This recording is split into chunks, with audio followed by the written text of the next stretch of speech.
are the same. Thank you, Elizabeth. Hello, everyone. Thank you so much for joining us today. My name is Tamira Benitez. I am Diverse City Fund's first executive director.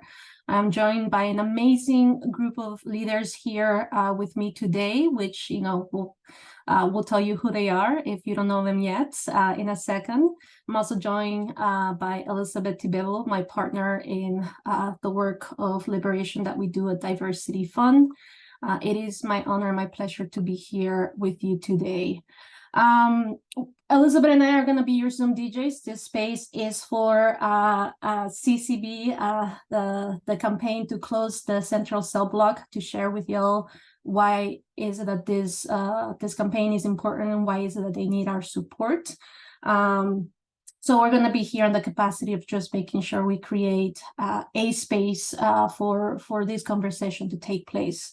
As you can see, this time we are in a webinar format. So we have activated questions so that y'all can drop in the chat, drop in the questions, any questions that you may have for our amazing leaders here today. We will also want to communicate that we want to make this space a safe space for everyone here, but especially for our panelists who have experienced harm in spaces like this before. So we want to share with you all that we hope that you help us create a safe space for everyone here, especially our panelists. And if there is anyone that violates this boundary, we'll definitely remove you to make sure that this space is a safe space for everyone. With that being said, I am so excited. I am so honored that you are here with us, to have these leaders with us here today. I'm gonna pass it on to someone who may not need an introduction. Parisa Norosi, who is the co-founder and executive director of Empower DC, as you all know, an organization that works to build not just the confidence, but the skills for our community to build power and push against gentrification, push against many systemic issues that DC residents have. We are honored to have Parisa be the facilitator for our conversation today. With that being said, thank you all for being here, and I'm going to pass it on to our leader, Parisa, with us here today. Hi, everybody. It's really good to be with you.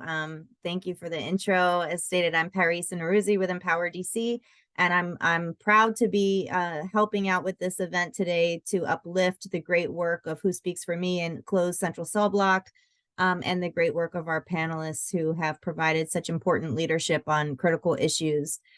So we're going to hear just a little bit about our panelists, and then we're going to have a short overview of DC's carceral system, which is something I'm really looking forward to, really getting more knowledge and understanding of the system that we're dealing with here in DC. And then we'll get into some questions to our panelists, and then questions from our attendees. So thanks again, everybody, for being here. Proud to introduce Taylar Nuevelle, who is the founder and executive director of Who Speaks for Me. Taylar is a friend of mine as well, and somebody who I admire as an incredibly intelligent, skilled, passionate advocate. So grateful to Taylar and the work that she does here in DC and beyond. Who Speaks for Me is an organization aimed to create a more effective and humane justice system for women of color and LGBTQ+ individuals. During her 4.5 years in federal prison, Taylar spent her time assisting other incarcerated people with preparing internal grievances as well as pro se motions for post-conviction relief. Who Speaks for Me was born from the stories of the women incarcerated with Taylar. Taylar holds a BA in English literature, and her writings have been published in the Washington Post, Talk Poverty, The Nation, the Vera Institute for Justice blog, and Ms. Magazine online. Also happy to introduce Quinita Ennis. She's the facilitator of the Close Central Cell Block campaign. Quinita, or Q, is the operations manager at Civil Rights Corps and lead facilitator of the National Coalition to Close Central Cell Block. Q has firsthand experience with the criminal legal system as a directly impacted person, which has fueled her strong commitment to ending the criminalization of poverty, making her a passionate advocate for change. Her wisdom and compassion have been instrumental in guiding collective efforts in DC. Outside of her professional responsibilities, Q finds life balance in the joy of raising her 2 children and grandchild. I'm also happy to have Eli B, who is a volunteer member with Monday Jail Support. Eli is a queer Algerian Muslim living in occupied Piscataway and Nacotchtank lands, also called DC, who spends their Mondays volunteering for jail support. And thank you, Eli, for doing that important work as well. So with that, I'm going to turn it over to Taylar to give us school us a little bit on DC's carceral system. Thank you.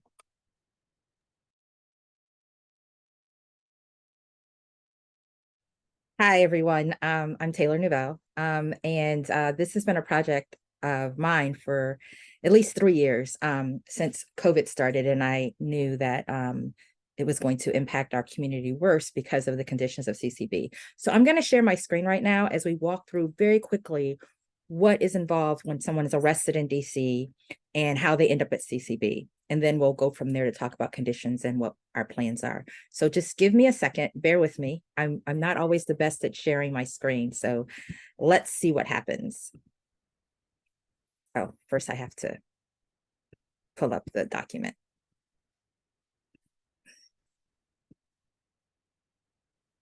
Okay, now I can share my screen.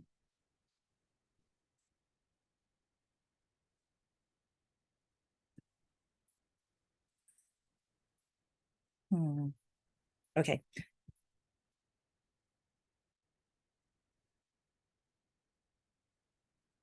Can you all see that? Is it visible? We can see it, yes. You can Okay. expand the screen to hit slideshow. Where is that? Oh, up here. Mm-hmm. Okay, there we go. Okay, so just as a quick chain of custody for new arrestees in DC. And let's just go through it. So you're arrested in DC, and now what? We're going to chart the past of like what happens within the first 72 hours of being detained. And you can be held at CCB up to 72 hours, depending upon what day your arrest falls on. So we are using nobody we know, just Emily is arrested on a Friday. She'll be arrested by MPD. It's a simple assault. She goes to 4th District where her property will be, and then Central Cell Block is notified. It's many people don't know this, but the Central Cell Block is under the Department of Corrections. It is not a U.S. Marshal. It is not MPD. It is the Department of Corrections. So once MPD notifies that they have someone that needs to be taken to CCB, then the DLC transportation comes and they transfer them to DLC. So now the arrestee has been transferred from the custody of MPD to the custody of DLC. She arrives at the central booking and is booked, fingerprinted, pictures taken, and she spends the night in CCB custody, which is DLC. At 7:30 in the morning, Emily can expect to be transported by DC DOC to the DC Superior Court, which is like around the corner. So you get shackled and handcuffed, put in a van, and driven to the court.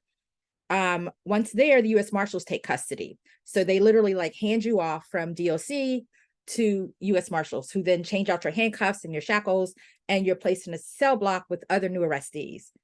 While you're in the cell block, you're under the DC Superior Court's security. So you're in DC government custody. So you've gone from MPD, DOC, U.S. Marshals, and now you're in custody of the DOC, the security for the DC government. You wait to be presented in court C10. We do not have cash bond in this city. We have pretrial services.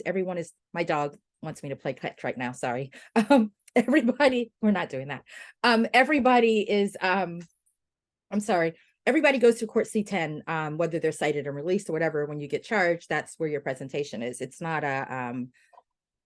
like other jurisdictions because we don't have a cash bond. You go through pretrial, they decide conditions if there are any, and make the recommendation for how you can be released back into the community.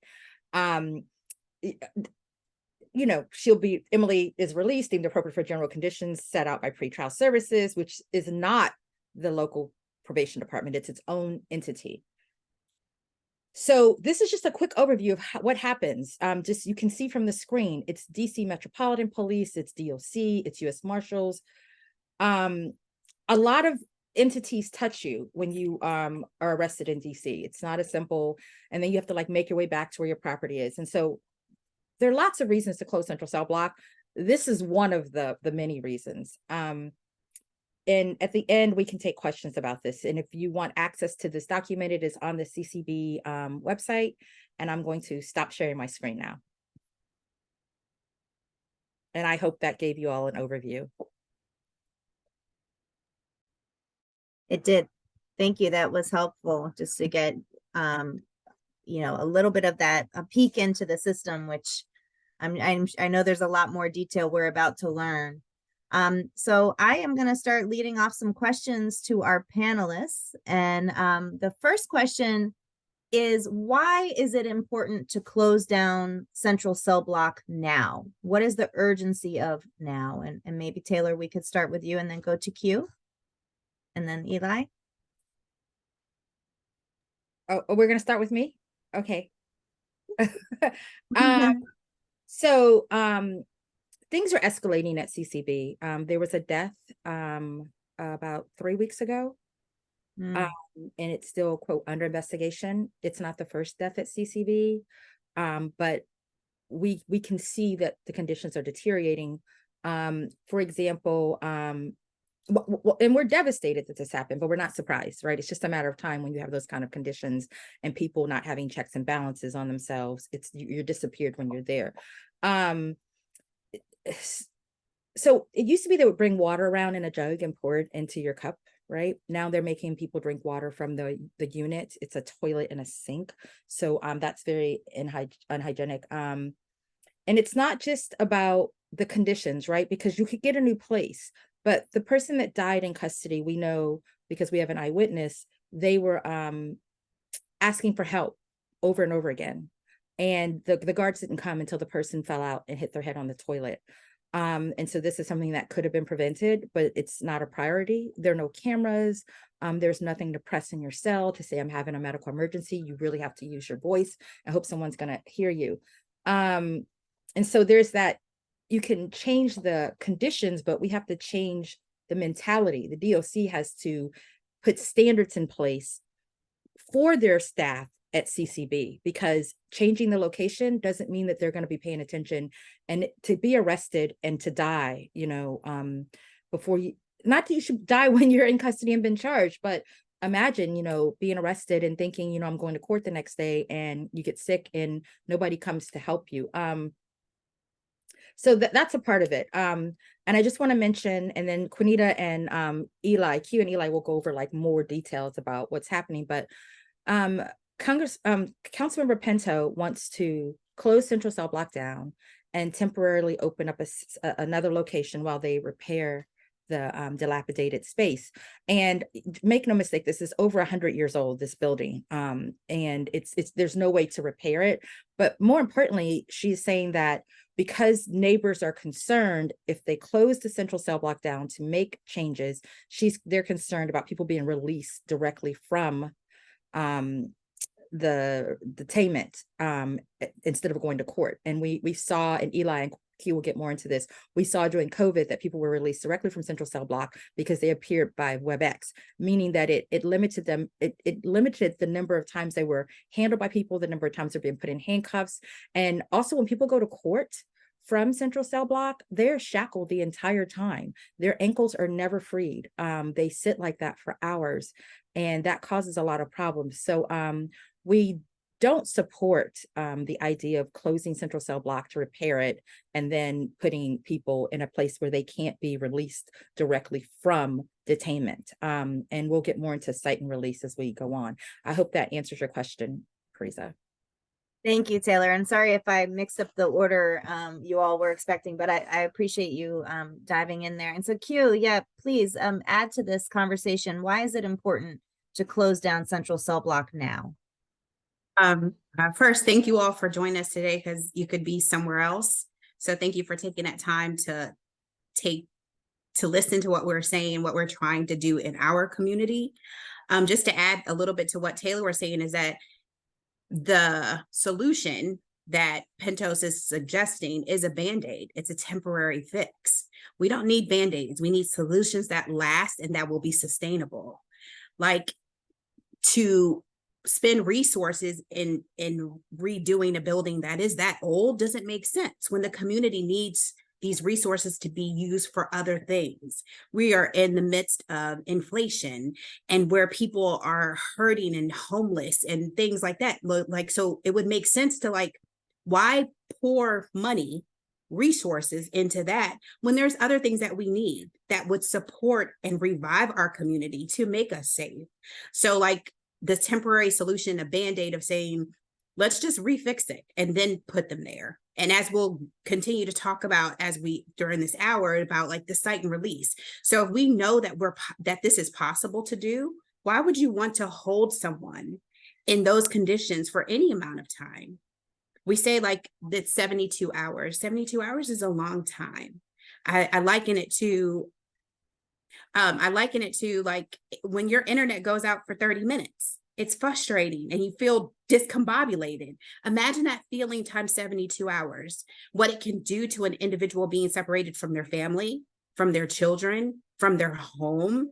Like, there's a lot that can happen. So it's like, if we can avoid that type of catastrophe in any individual's life, that's the solution that we should be looking forward to. Because at this time, when you are detained at CCB, you're innocent, right? That's what our legal system says. We're innocent until proven guilty. So why are we caging human beings and treating them in this manner?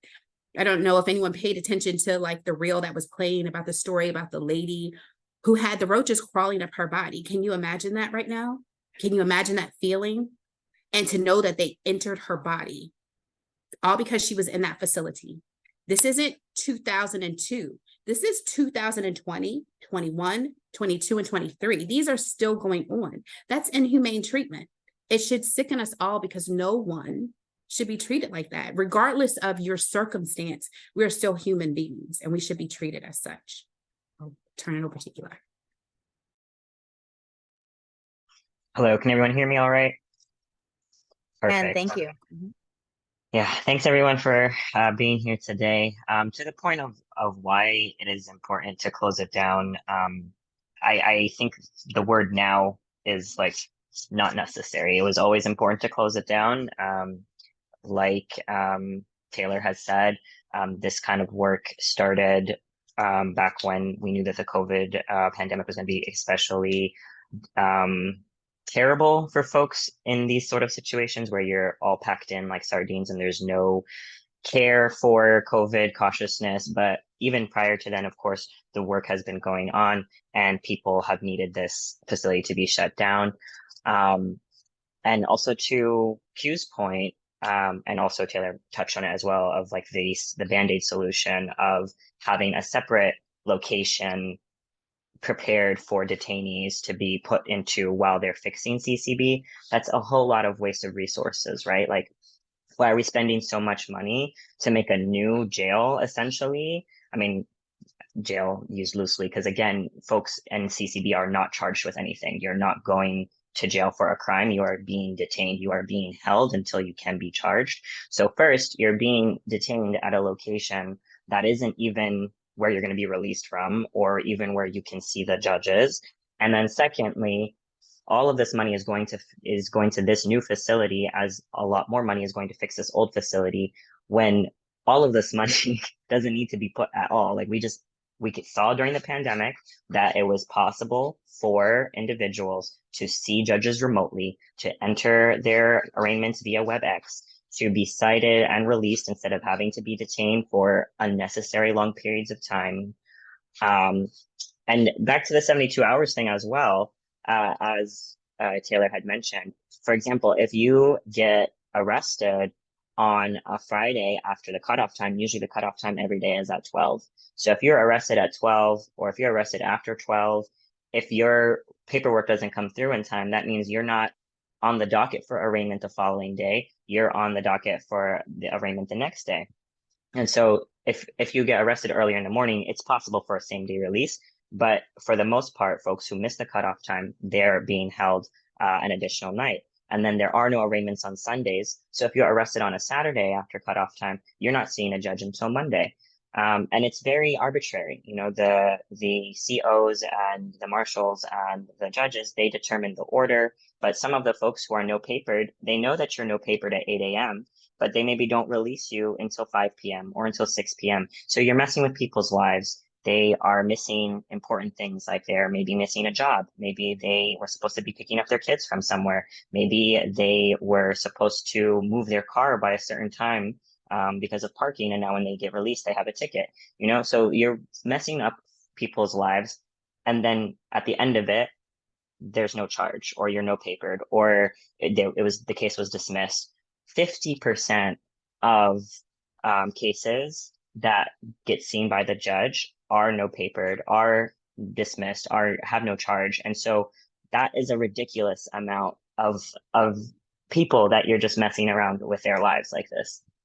And of course, the situation in CCB is it's awful. Every Monday, folks will come out and tell me, I didn't sleep, I didn't eat, because the food that they offered me, you know, not only was it not nutritious, but like maybe I don't eat pork, maybe I don't eat ham, or maybe I don't eat meat, so the sandwiches aren't something that I can eat, or there's no dressing on the sandwich, it's just dry bread and meat and cheese. I hear people talk about the roaches constantly.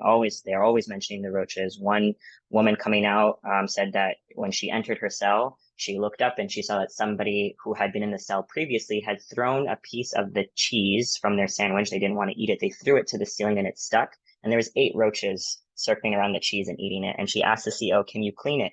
And the CO told her, that's not my job. So it's ridiculous. And it's just unnecessary when we know that we have the opportunity and the options to have folks be seen by the judge humanely, remotely, in ways that preserve their dignity, in ways that preserve their comfort, and in ways that don't interfere with their lives. Thank you so much, Eli. And you started to get into my next question, which is to get into a little more detail of the conditions that you have experienced or that you've heard from individuals who have been detained. And thank you for raising up this 50% of the people who are being detained are no papered or dismissed. You're right, this is outrageous. Q, would you like to add to the conditions? Sure. I've been fortunate enough to stand with Eli and volunteer out front of the DC jail on Mondays as individuals are being released, and being able to speak to individuals as they come out and to welcome them and first ask them, are they okay? Because that's a traumatizing experience to be caged for any amount of time for any person, and for them to feel comfortable enough to share their experience with me is very, I appreciate every story, every moment, every time someone trusts me enough to talk to me. And the things that they've told us are like the roaches, the infestation, the rust. The upgrade is that they're no longer sleeping on the floors, but on yoga mats, but no sheets, no care for females who go in that could possibly be on their cycle. Can you imagine how humiliating and degrading that could be? That you have to ask for sanitary napkins and a little bit of privacy to dress yourself, right? That's humiliating. And why are we so quick to punish people? No one deserves that. No one. And to some of the stories that one of the gentlemen told me, he was like, I had to tie my socks up to make sure that roaches couldn't enter his clothing. That's ridiculous. Where are we at? We're in the nation's capital, actually, right? Tying up his socks, putting tissue in their ears to keep roaches out. Can you imagine? Can you imagine that? How disgusting. It makes me, it's heartbreaking to know that this happens, and that it's not, this isn't a new story. So DC Council, they're aware of it. You've been aware of it. So now is the time to say, okay, enough is enough, right? Because no one deserves that type of treatment. We shouldn't treat individuals that way. I'm trying to think of other stories, and the unfortunate incident that happened for anyone to witness that type of trauma, that someone has lost their life? Are they concerned about what that's done to them? No, because at that point we're caged animals. Who cares? But that's not how we treat each other. And if we're talking about like re-envisioning what the city looks like, the first thing is to care for them. Every individual deserves that. So I'll turn it over to Eli. Oh, I was Yeah, and I thinking go about ahead. I was gonna add on a little bit about make the death, sure but I go wanted ahead. to, yeah, Eli, I want you to talk more about the death and the interviews you did, but I just want to touch on something about the 50%. So what I want to say is that like 2/3 of people who are arrested and go to CCB are released. 2/3, whether it's with a charge or not, 2/3 are released. The other thing is that prior to the judge hitting the bench, they already know who's been no papered. So they are holding people. And so for an example, in 2021, I was arrested. I had an incident with some racist neighbors and I was arrested. And it wasn't my first time going to Central Cell Block, but I pray it was my last because we're going to shut it down. But that night I killed 32 roaches. Those are the ones I killed. Okay. The other thing is that I was on my cycle and I needed pads. And the guard asked me, why do you keep asking for pads? And I was just like, what do you think? And it was a male. What do you think I'm doing with hygiene products for my cycle? And then he stood there and watched me use the bathroom. There are no cameras. There is no protection. And lastly, I'll just say it that, why are we okay with people living with roaches, being fed and choosing? So I have a protein S deficiency. I get blood clots. I take Xarelto for the rest of my life. They do not have the medication there. And they tell you, if you want to go to the hospital to get your medication, you're going to spend another night in this jail. So you are literally choosing between your freedom and possibly your life. So I just want to make sure people understand that. And it's not something comfortable either, right? Like if you are taken to the hospital before you see your judge, then you are chained the entire time. You're handcuffed to the bed. You're handcuffed by your ankles to the bed. You're not able to move. You have personnel watching you and things of that sort. So it's not like you're actually going to the hospital in a way that is comfortable and convenient for you. And to that point, the death that happened on October 30th, the man was identified as Antonio Dockery. And coming out, we actually heard several individuals mentioning that somebody had died last night. So we talked with maybe 3 or 4 different men who had either heard it happen, or one man actually was across from the cell and witnessed it happening. So there's some differing accounts, and I'm just going to chalk that up to because there's no clocks, there's no time, no real ability to tell time in the space. There was differing accounts between how long the man was calling for help. Some men said that he had been shouting for over an hour. Some other folks said that he had been shouting all night. And then another individual said that he had been shouting for 30 minutes. But the understanding is that for some amount of time, Mr. Dockery was calling for assistance and for help because he was prone to seizures. And so he was asking for his seizure medication, and he was calling for the CEOs to assist him. Nobody came to assist him, and the man ended up having a seizure in which he fell, hit his head on the toilet. And actually, when the CEOs came to see why the noise had stopped or what had happened with him, his head was actually in the toilet bowl. And then when they pulled him out of the cell, they tried to do CPR for an indiscriminate amount of time. The man across from the cell said that they used the paddles to try and bring him or resuscitate him.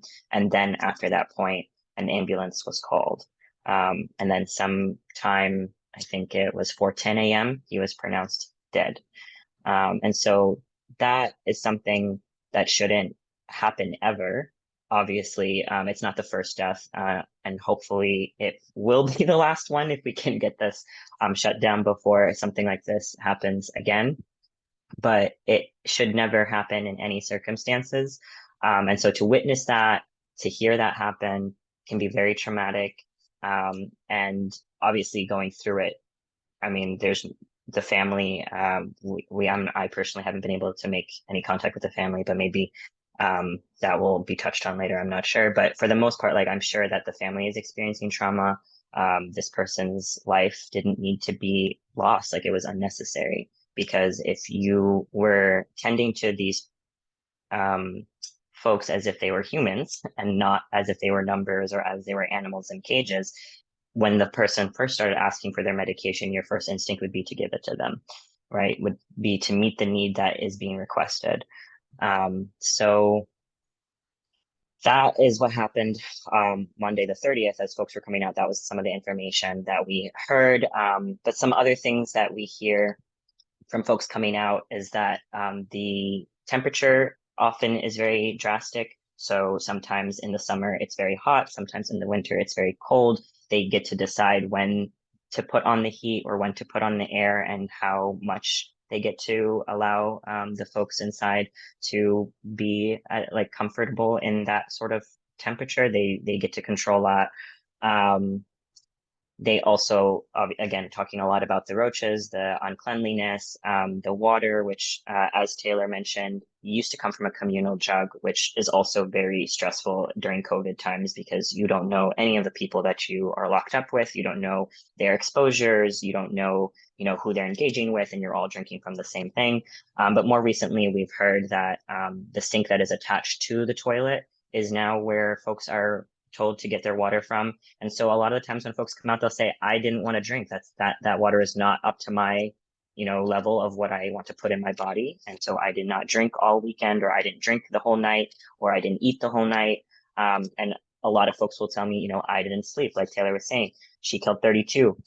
Some man was like, yeah, I killed maybe about 25 before I lost count. Like, just throwing my shoe at them, just killing them over and over again. And he's like, those are the ones that I got. The ones that run are the ones that, they're still alive, they're still there.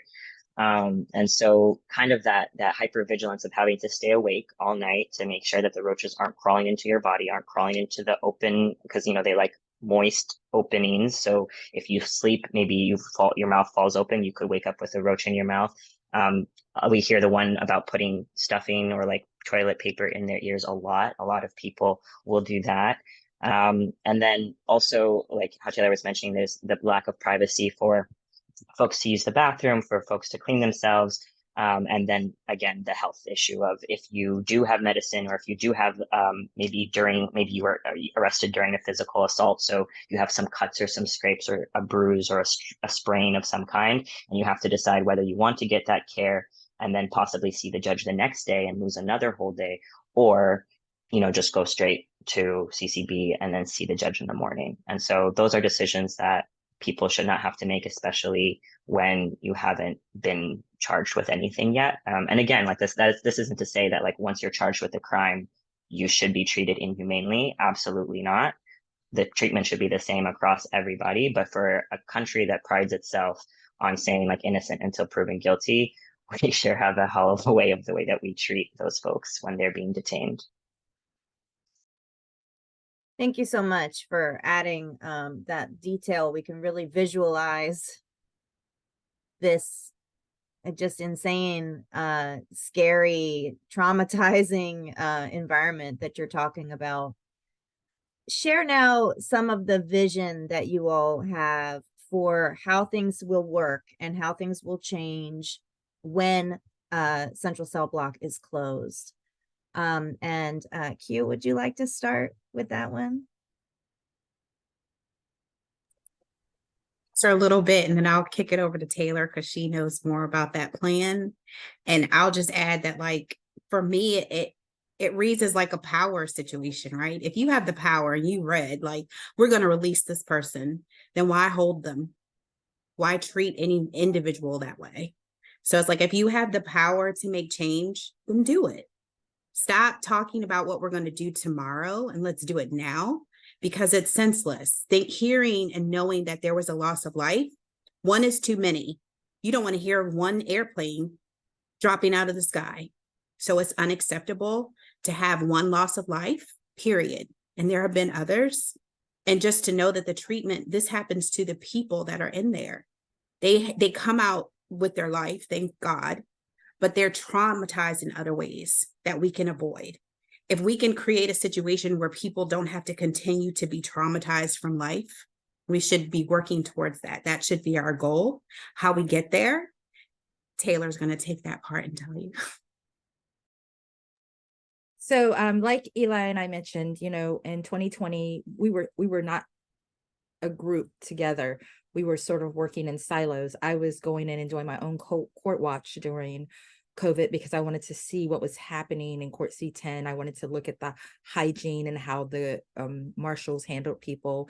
And I wanted to ask people, were you given hygiene at CCB? So this is something we haven't touched on, but just be clear so you understand, you don't get soap. You don't get toothbrush. You don't get toothpaste. You don't get a comb or anything like that. So just so you know, people are not able to take care of their hygiene. But what we saw during COVID was the number of people being arrested and cited and released increased, right? So, and again, Eli can talk more to this because they were actually at CCB doing the jail support, and we came together because I was a movement with no people and they were a people with no organization. And so that's how we all sort of came together. And so we know that during COVID, they used cite and release. It was encouraged. It's always been an option, but it went up. And so I watched the numbers come down of the number of people that are actually coming into the court from CCB. The other thing that we noticed during, so increasing cite and release is something that we can do. And it shouldn't be if the officer is mad at you or not, because when I got arrested in 2021, the whoever heads up the precinct, I was at 3D, he was like, oh, you're going to go home. We had somebody here that stabbed somebody today and we sent them home. But because the officer who issued the warrant for my arrest was mad because I cussed her out when she arrested me, she told them to take me to CCB. So there should not be this retaliatory action taken. We need to use cite and release. The other thing is that if you are going to detain people, hold them at the precinct. Now, we've been told that the reason they don't hold people at the precincts is because of the food. I promise you, if you ask anybody who's been at CCB, would you rather spend the night at the local precinct and have no food, or go to CCB and have bologna sandwiches all night? They're going to tell you that they'd rather just stay at the precinct. So our idea is to hold people at the precinct if they're not going to cite and release them. That keeps people with their property, right? And we also saw that people could appear by WebEx. So imagine if you're at the precinct and you say, I need to go to the hospital, and you're not going to lose your sort of space on the docket. So that's what we imagine using cite and release. I mean, using the precincts. And we know they can do this because last year, Jackie Benson, and I believe Eli was interviewed as well, went to CCB because the temperatures had risen. I believe it was over 100 degrees inside, and people were getting burned from the metal bunks. And so they closed Central Cell Block down and people were held at the precincts. So we already know this is something that can be done. The other thing that we envision is using the engagement with law enforcement as an opportunity to provide people with their need with services, right? Because more often than not, when people come into contact with law enforcement, something else is happening. It could be domestic violence, it could be food insecurity, it could be housing insecurity, it could be mental health. So we would set up a system where our community partners would have rotations that go through the local precincts and find out what people need, interviewing them, like, you know, do you have housing? So actually using it as sort of a community, the lack of a better word, a community like safety hub. Thank you. As a community hub, and showing that we can keep each other safe, right? Because someone has been arrested doesn't mean they can't be in the community and the community can't be safe. So these are the things that we're working on. We also have an arrestees bill of rights that we're working on, and we'd like people to join us. We'll share that out. But again, just to tick it off again, cite and release, using WebEx to have people appear in court, and taking care of their needs in the way they need to be taken care of. So in reality, Central Cell Block could be closed today and there would not be a safety issue in the city. We know this. And so those are the bones of what we're asking.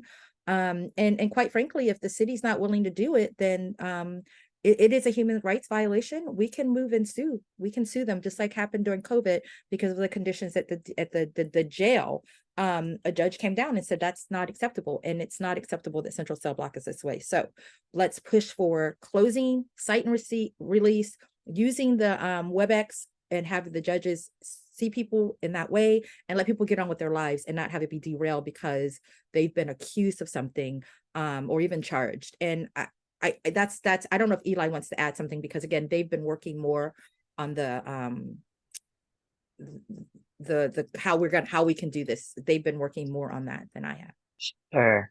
So, just to touch, because I feel like when we were discussing the conditions, one thing that is very common, but like we forget because we deal with it so often, is right that you're separated from your items, right? So that basically we would get people in the dead of December, snow on every street. We'd have people released just into the street in Tyvek suits, with no shoes, or like whatever they were wearing the night before. Some people arrested in pajamas, some people, arrested half clothed, some people, arrested, but their mobility devices are removed from them.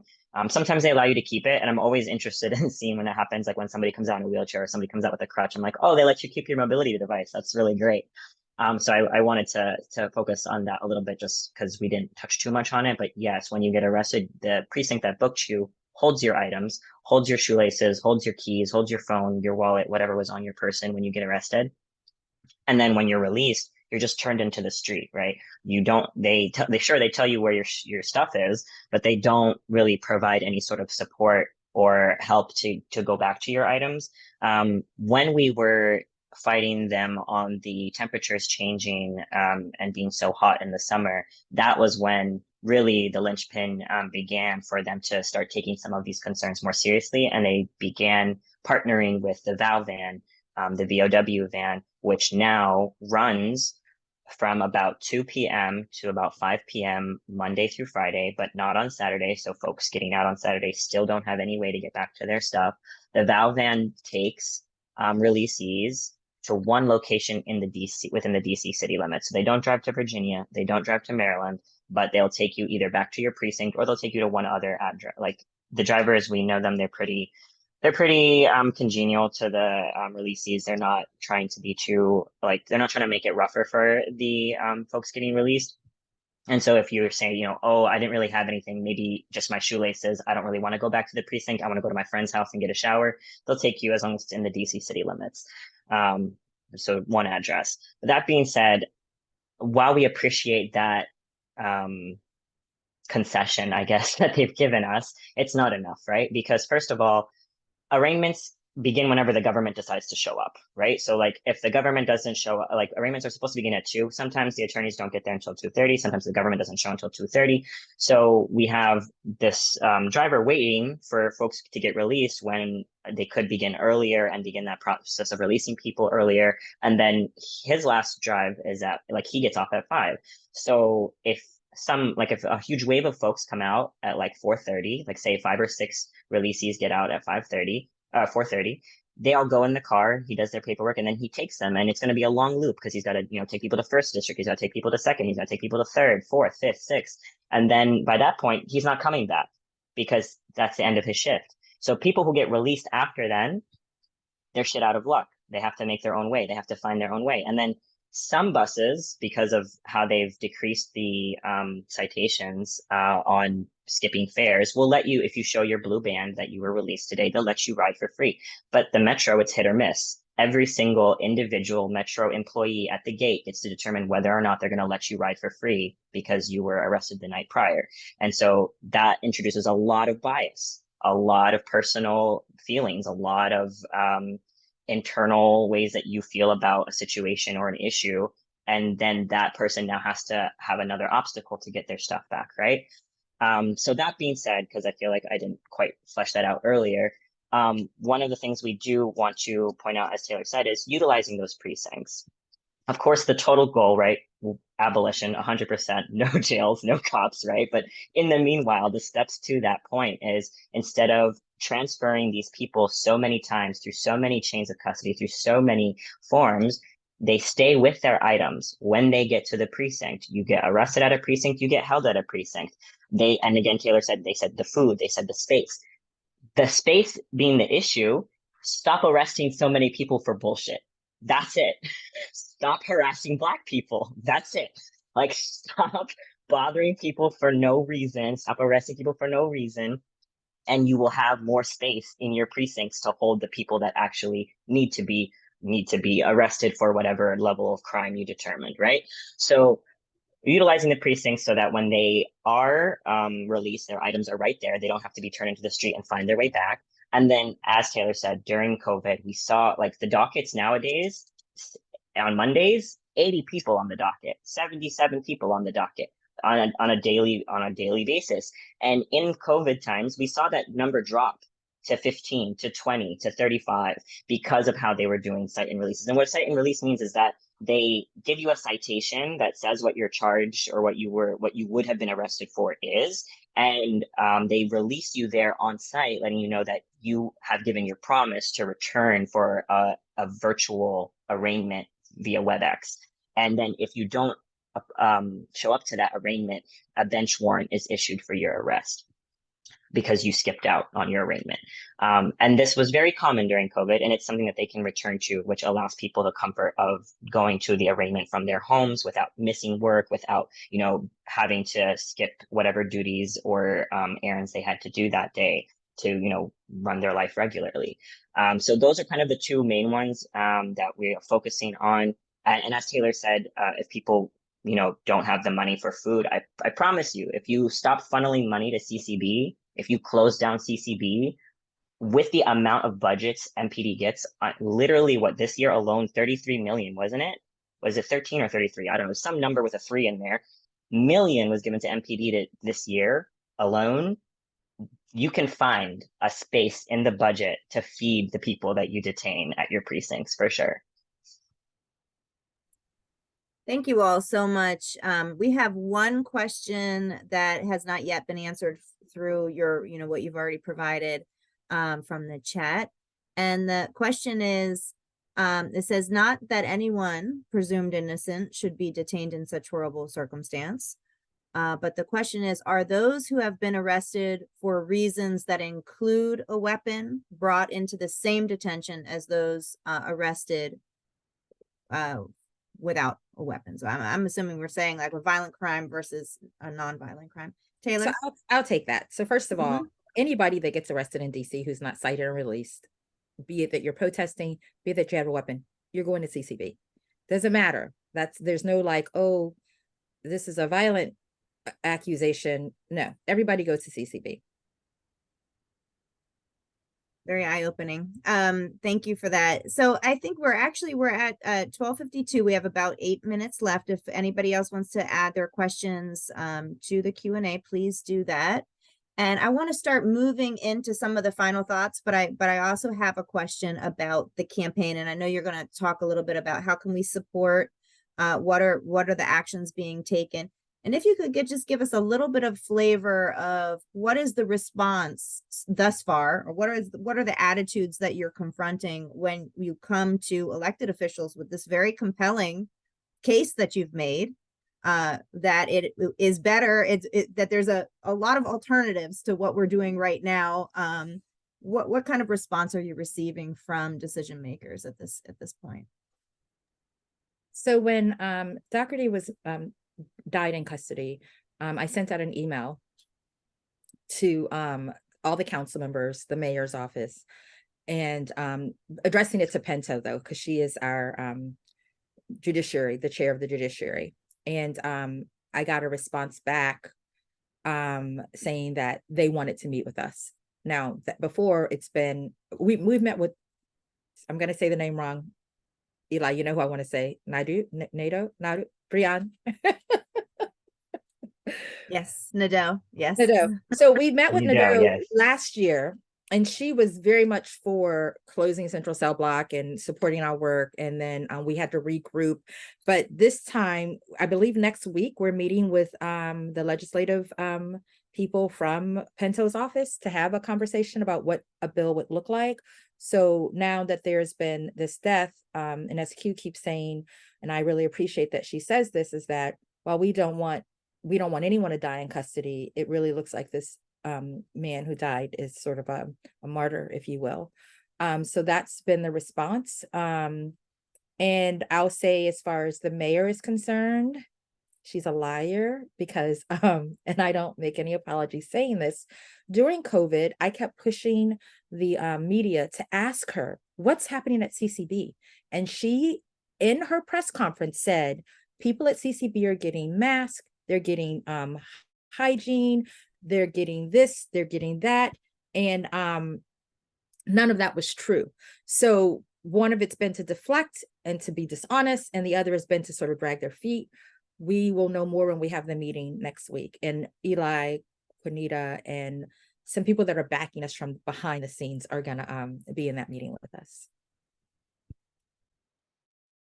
Thank you. So yeah, let's just hear some final thoughts from you all, and of course uplift the ways that folks listening can support. And you can, whoever would like to start. Q, would you like to start with final thoughts, or Eli? I see you unmuted. Yeah, I was gonna just say for as far as Monday jail support goes, because that's kind of what I focus on. We're there every Monday from 10 a.m. to 6 p.m. Because folks can sometimes they let out the note papers as early as 10 a.m. before the van gets there. So we try to get there early in case they let folks out. They also do this interesting thing that sometimes if they see, you know, consistently we've been there at the front of the building, because back in 2020 they were letting people, I don't know if you know how it works, but if you're in front of the courthouse, there is the 300 block kind of down the street, and then right at the corners of C and 3rd Street, where the paddy wagons drive in to take the arrestees, they would let folks walk up that ramp out into the street back in 2020.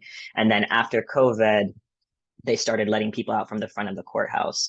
But there are several doors, like there's, you know, the back entrance, and there is still the ramp. So sometimes they'll split our efforts if they see that we have been concentrated in the front for a while. Sometimes they'll let folks out different ways to divert our efforts, honestly. Because I'll see some folks maybe walking around the corner without shoelaces or with their blue bands, and they didn't come out the front door. So they're walking down the sidewalk looking for the van, meaning they were sent up the ramp. So there's really no way to tell when or why or what reason that they let some people out one way, let some people out another way.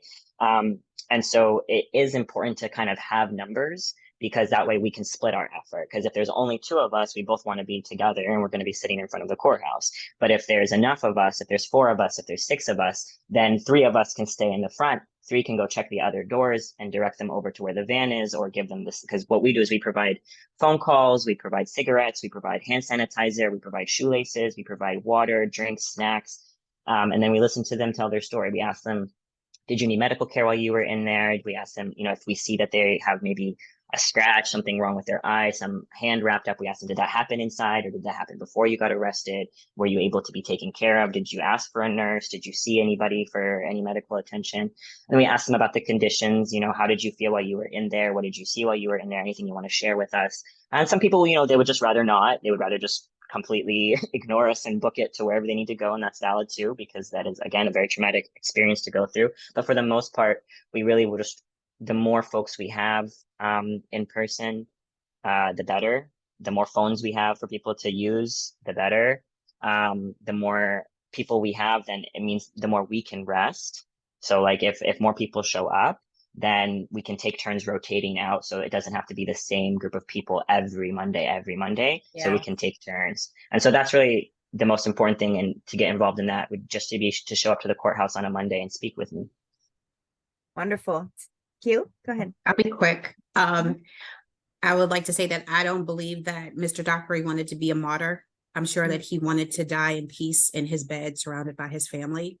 And I hope that as we move forward, we honor that and that we work towards, because it only takes a few people to make change. And for those of you that are on the call, if you want to support and be a part of it, because everyone has a different voice, has a different angle. We welcome everyone to join us in this fight and to be the change that we want to see in the world. So thank you for coming. And Taylar. So we really could use people who are good with policy to join the campaign to close Central Cell Block, to help us draft the bill, to move it from like a bare bones to actually. So that is something that would be very helpful. And there are over 50 people who signed up, but they're not showing up. So if you're here and you want to be a part of it and help us move this forward, show up to the meetings. We meet twice. We meet every other week at 6:15 for an hour. And we have breakout groups as well. They're different groups so that you can join one of the groups, move On things. Mondays, just so that on Mondays, 6:15 on Mondays, On every Mondays, other week. I'm sorry, on Mondays. And so that we really do need people to lend their expertise as well as the numbers, like Eli said, and always financial support when it comes to the things that we give out, as well as making sure that our people with lived experience are funded for being a part of this as well. I want to thank you all so much again for the leadership that you're providing, educating us, bringing lived experience to light, and pushing this human rights issue. This is a human rights abuse taking place in our city. And with that, and I also want to thank the attendees today, and please let's all of us sign up, listen out, look for ways that we can provide support. Is there any other business that we need to take care of, Tamira, before we close out? No, just saying thank you so much, everyone, for being here. DC Fund, as a grassroots funder that does community-led grant making, it is our honor to have spaces like this where we can share grantees, both close the Central Cell Block campaign, empower DC, Who Speaks for Me, our grantees that over and over and over again, our grant making team keeps funding, people that are on the ground keeps funding. So thank you so much for being here.